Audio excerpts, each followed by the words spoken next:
In today's social media, any content, it needs a story, it needs a narrative.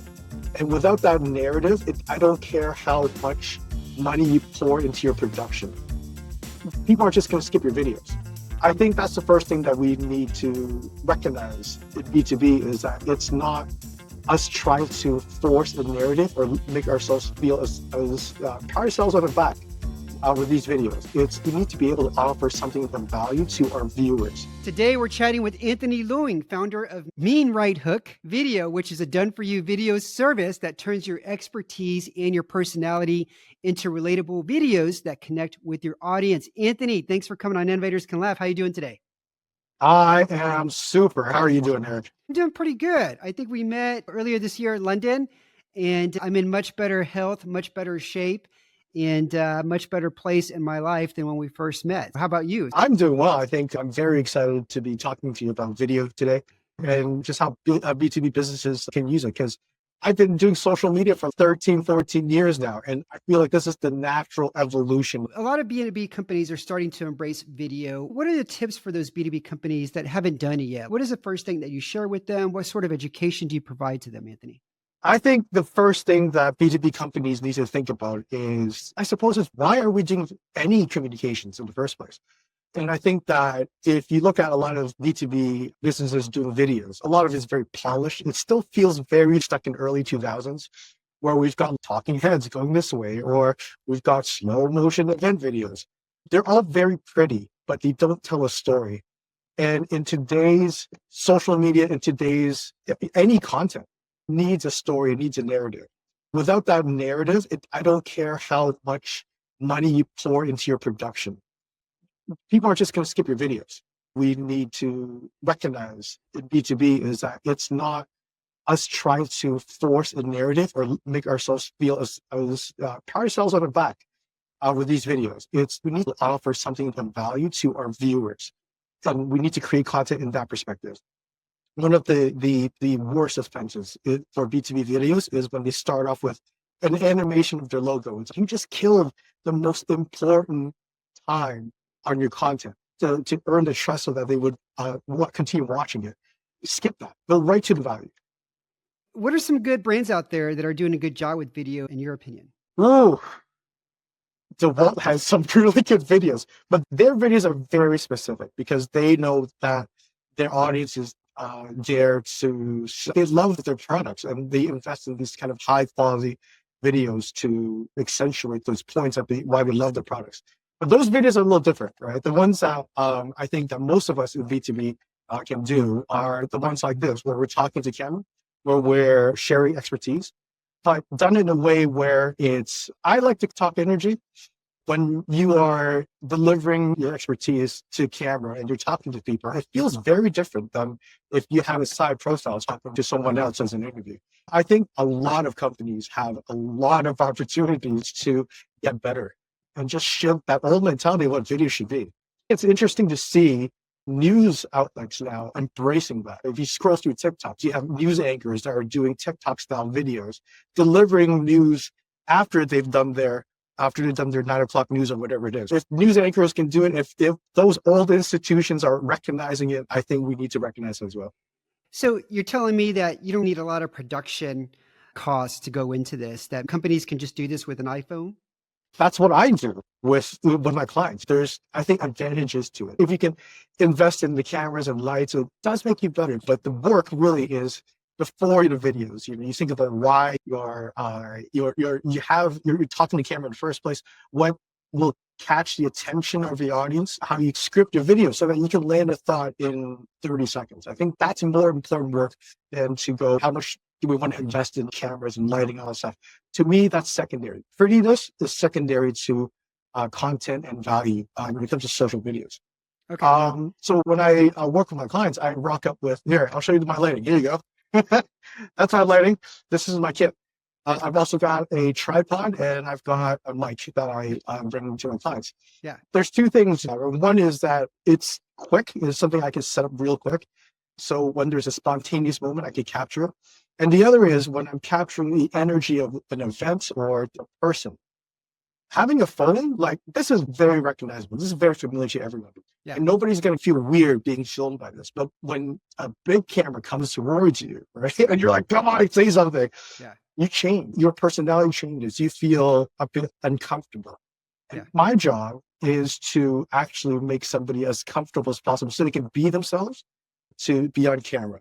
To me, that's more important than the perfect lighting and the perfect camera. So those are massive advantages. If you have a phone, you have essentially a studio that you're ready to go. Definitely play around. So let's do a little exercise. Let's pretend I am an introvert. I'm a founder. I've got a small company and we haven't done any video yet, but I want to start exploring this. I reach out to you. And what's typically the first step in the process once I begin working with you? Are we shooting video or is there more to this? I would love to first get to know you. I think that's important. It's important to know what your goals are for your content, know what value you already give to your audience and your clients. Knowing those goals are going to help me do two things and two approaches effectively. Or one is we can do thought leadership videos like this, right, where we're delivering to camera. What I'd like to do is with those clients, I'd like to hear what they have to say about their subject.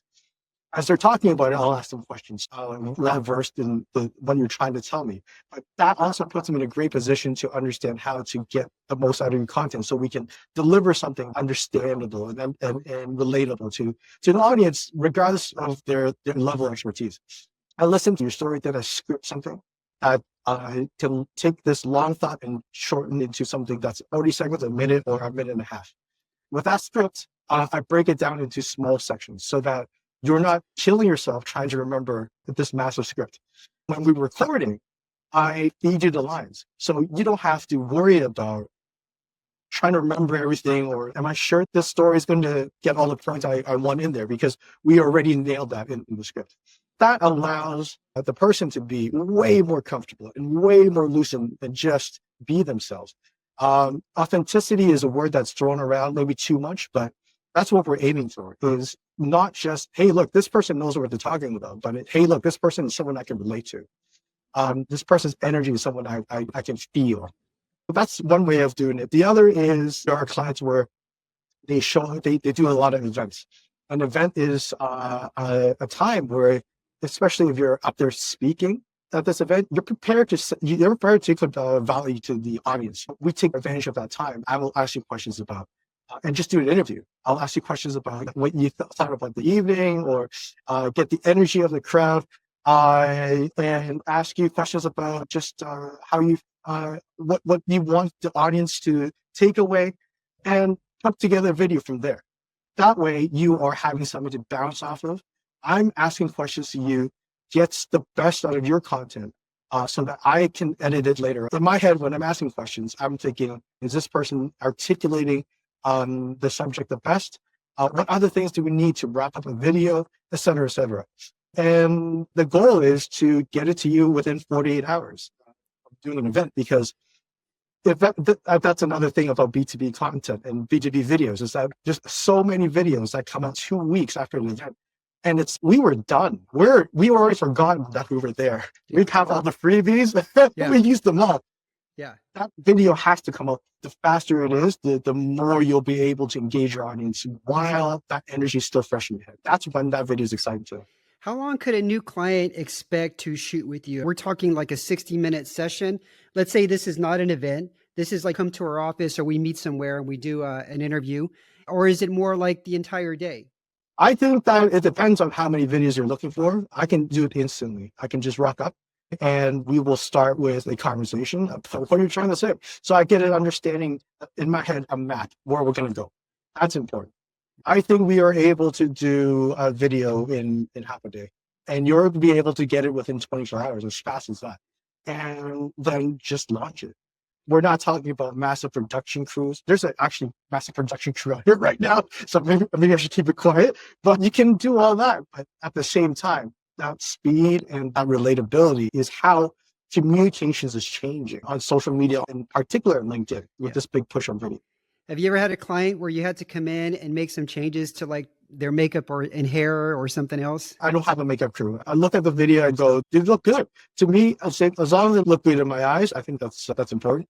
Is there anything off? Is there food stuck in your teeth? That's more important than I haven't gotten a client that has just need a complete wardrobe change. More than if anything, it's could you button this up or whatever it is, but little minor changes. You rocked up as you are. Again, the less we overthink this, the more authentic we will be, the more real it will be, and the more it'll connect with people. The distribution. Let's say you have the videos, you chop them up, you've got some really good clips. Do you just hand them back to the client, or also you're providing in your services, like maybe some copy for the social media posts? Hey, if they want to help with that, I can help with that too. But most of the time, I deliver the video. I spent way too much time, over a decade, on social media. Part of what I love doing is writing. If that's a service that they need as well, I am able to help them. But more often than not, I leave it to them because they feel what they need to express in their captions. The rest I've taken care of, right, in the video. So in the subtitles, and more importantly, I think the text overlay in the beginning of the video so that it gives context to the video of what you're about to watch. So I take care of that, and they can take care of the rest. Obviously I can help, but at the same time, when they create something organic themselves and they can feel what that video is trying to say and they can apply that, I think that's even better. What kind of videos are most of your clients requesting? There's two types. One is this kind of direct to camera thought leadership type, right? We take your stories and script it. Sometimes we do an interview and get that content out of you and the way it's scripted. We work on it so that it's in your voice. We work on it so that it delivers what you want to say. Then we shoot that, right? And so that's one thing. The other is the events videos, where there's an offshoot with the events videos. One is let's call it a evening wrap up, where we have somebody who is important or someone who is that's really integral to the event. They're speaking about the event, and we're using B-rolls to illustrate the evening. And then within that evening, there's also opportunities to get their team on camera as well. That's another problem that a lot of companies are trying to solve. Is I know video is important, but how do I get my team on the camera? When we try to force them on the camera, it does feel like we're forcing on the camera. So when they're at an event, they're ready, they are prepared. And so when the camera's on them, they're looking good, they're sounding good, they've got talking points. And so we use that opportunity to get their team on camera as well. Same thing. I need to know a quick brief about what their expertise are, what they're talking about that night, why they're there in that evening. That helps me direct questions to them so that I get the content I need to piece together a video for you. You're comfortable on video. I'm pretty comfortable on video. I'm a podcast host and I do video podcasts. Now, there's a lot of people out there that aren't. You said in the beginning, you try to get to know them. You want them to be comfortable.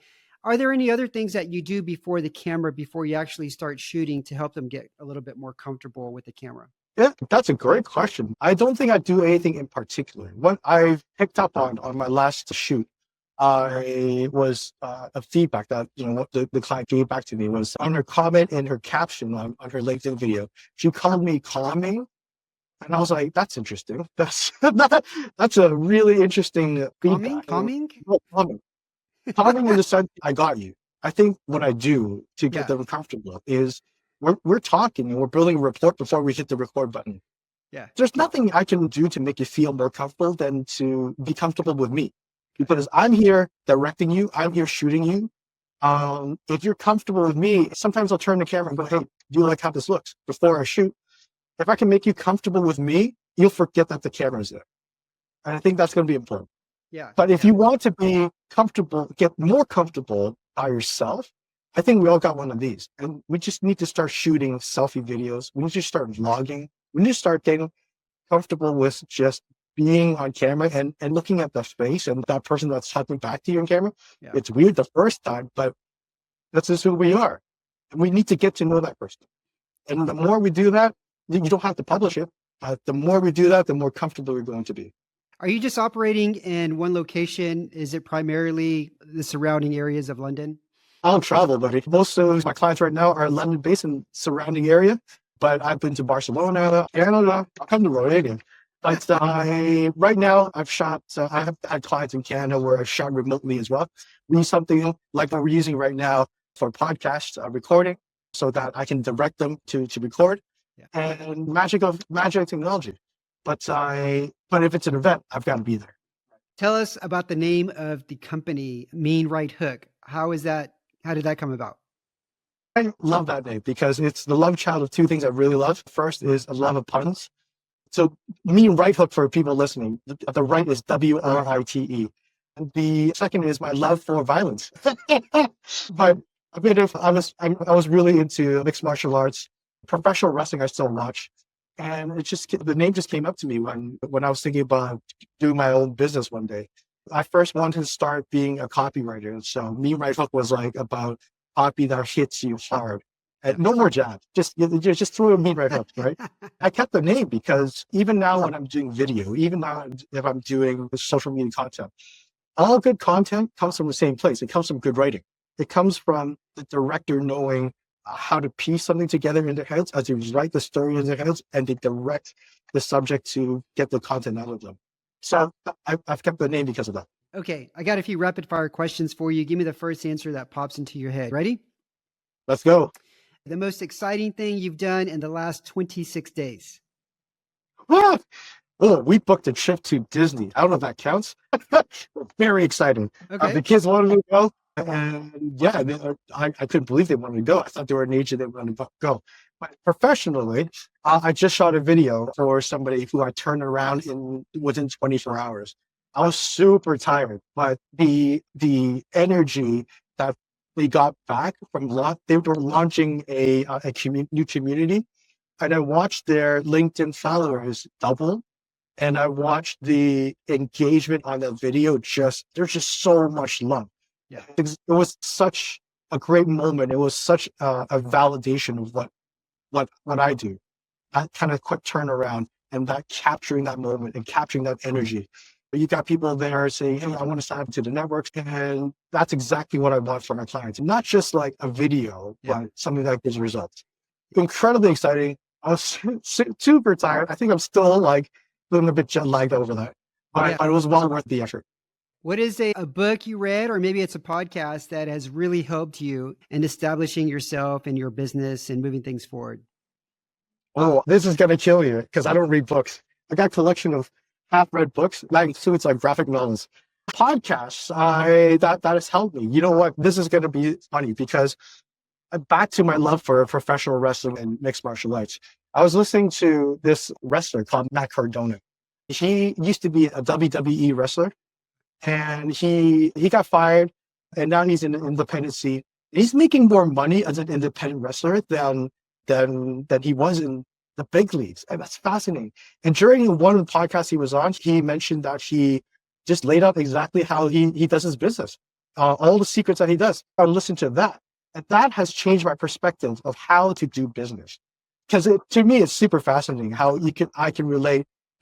Quickly go through this, where he says a lot of professional wrestlers, independent scene, think about the match, and the match is super important, and all they think about is that. But the most important thing for an independent wrestler is actually before the match and after the match. The match is fine, but before the match, you want to make a connection with your audience, and after the match, you want to sell your merch. That's how you can make a living out of this.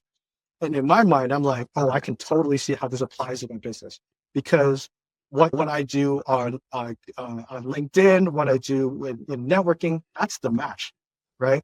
But the merch, that's where you've got to be able to articulate your offering, and you've got to articulate in a way that is interesting and desirable for your audience, and price in a way where they're able to afford it. That's all wrapped around this thing right now. I think that's changed my perspective of how I do business. You got me thinking of the movie The Wrestler with Mickey Rourke, which I'm sure you've seen. I love that movie. What is the funniest thing that you ever did to make money or save money?